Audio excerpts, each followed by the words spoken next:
Olá amigos, tudo bem? Sejam todos bem-vindos ao canal Alexei Bueno, Espiritualidade e Viagem Astral. E hoje nós vamos falar de espiritualidade, mais precisamente de duas correntes espiritualistas, que são a Teosofia e o Espiritismo. E vou comentar sobre a minha experiência literária de leitura e estudo nessas duas correntes. Fiquem comigo!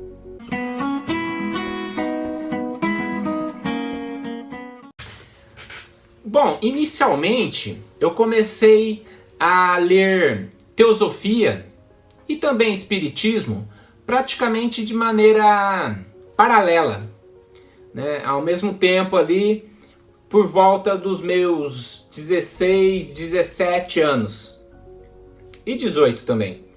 Então,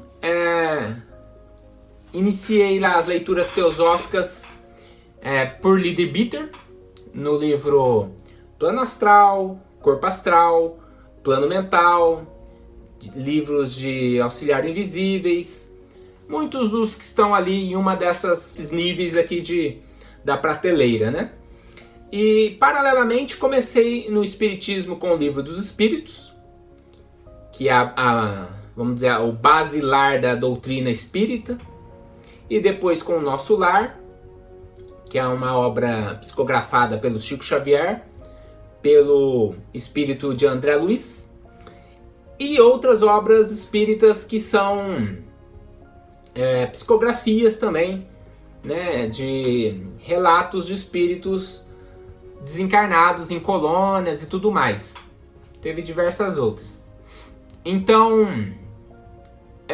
o que eu percebi de início foi que, enquanto eu lia a Teosofia, eu percebia um certo ranço para com o Espiritismo, sempre uma crítica, né, uma alfinetada, que eu só vinha a compreender mais tarde o porquê dessa questão.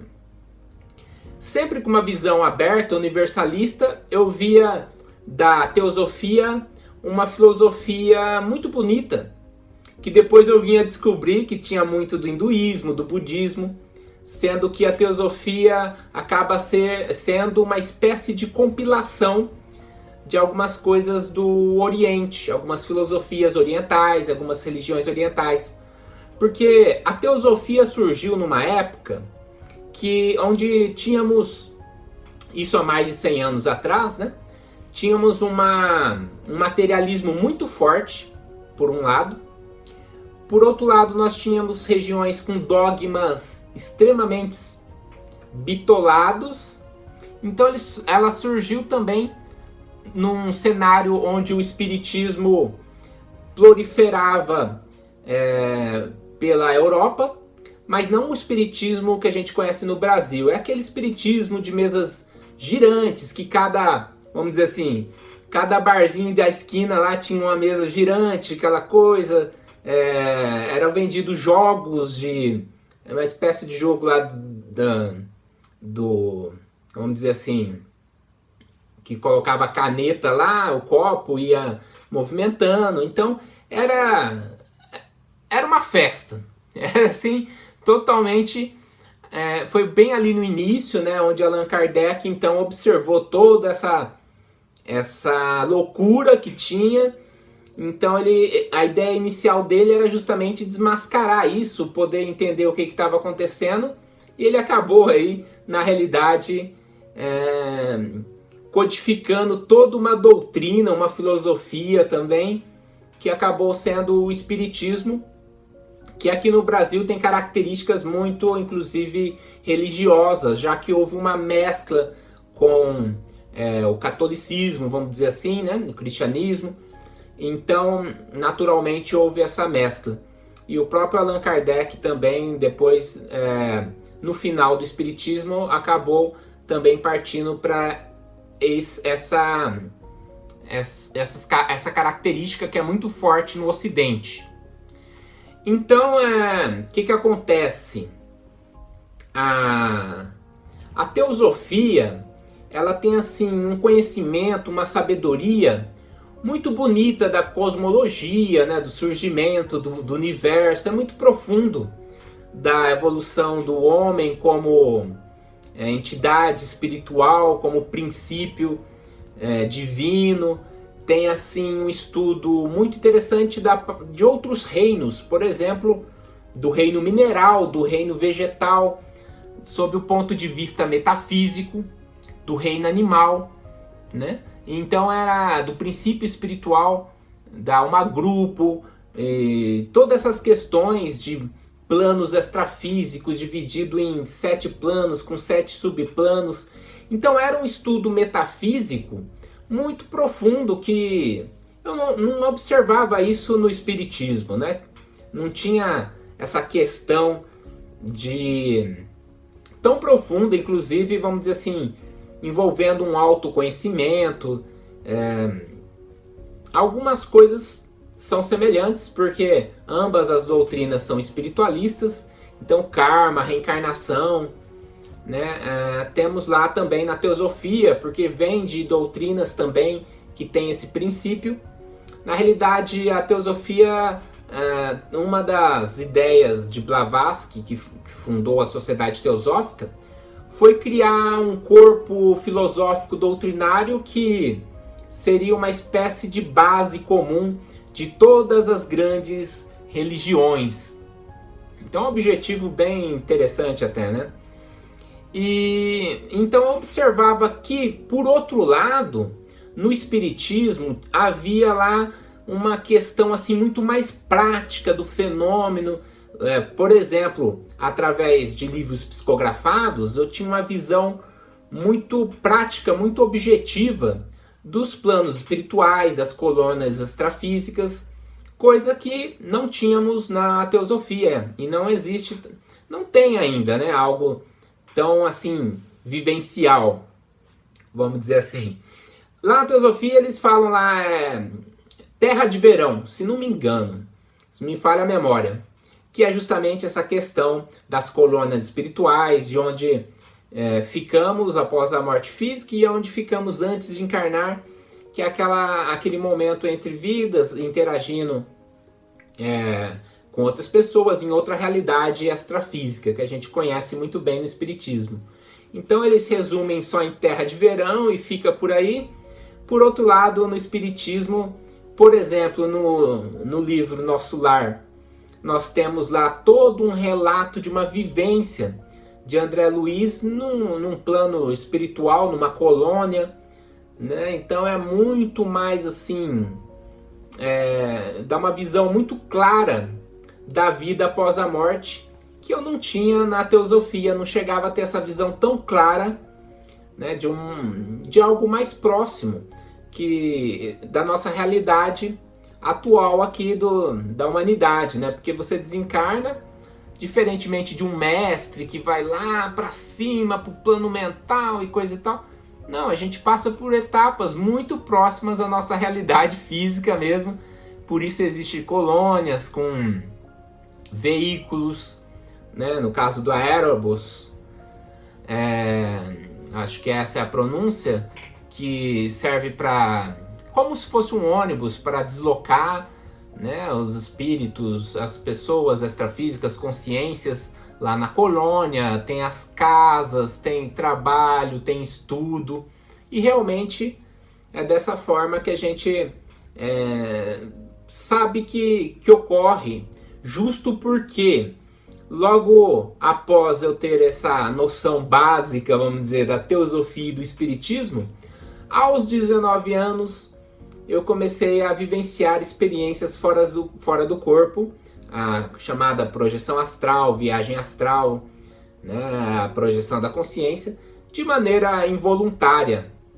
Então acabei por verificar, vamos dizer assim, tete a tete, verificar na prática, por mim mesmo, in loco, a realidade espiritual, mesmo que sendo de uma forma bem simplista. Eu pude lá verificar algumas coisas e tirar minhas próprias conclusões do que a teosofia tem, assim, algo de que eu assimilei como realidade e o espiritismo também. Então, se eu ficasse apenas sem a experiência própria, com o espiritismo de um lado e a teosofia do outro, algumas peças não iriam se encaixar. Agora, colocando a minha própria experiência pessoal, então eu consegui fazer uma média e pegar o que há de bom nessas duas filosofias ou doutrinas espiritualistas, e eu compreendi que a grande, entre aspas, rincha entre elas é algo basicamente, digamos, conceitual.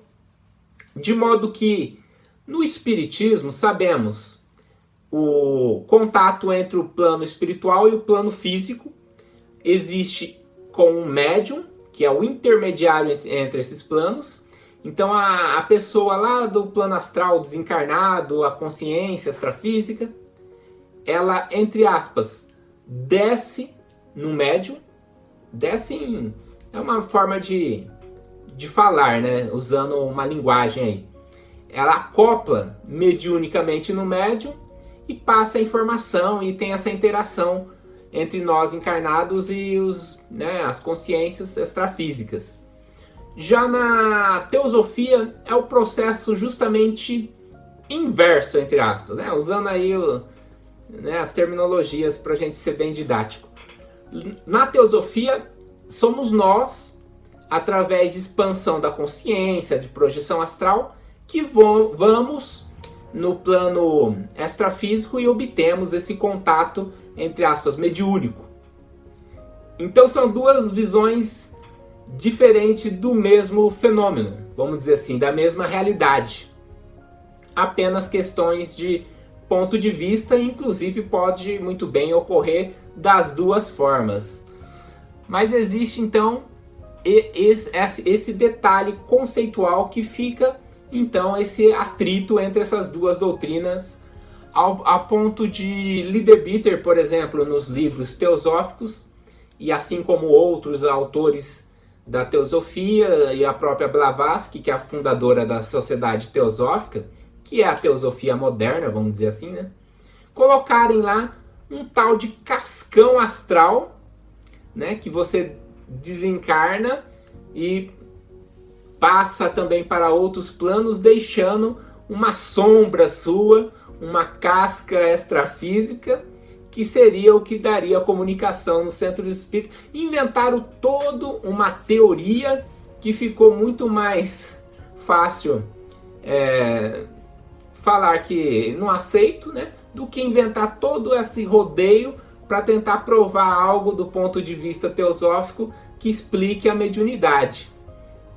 Então, o cascão astral, logo de início eu já saquei essa questão, e depois com os estudos de projeção astral, juntamente com explicações de Wagner Borges, me confirmou essa ideia de que realmente não existe.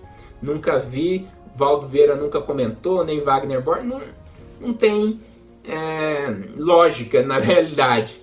Então, como exemplo, né, o cascão astral é uma das explicações, invenções teosóficas para contradizer a questão mediúnica espírita, né? Então foi uma forma que eles encontraram para tentar combater essa questão e falar que não existe a mediunidade tal como conhecemos no espiritismo.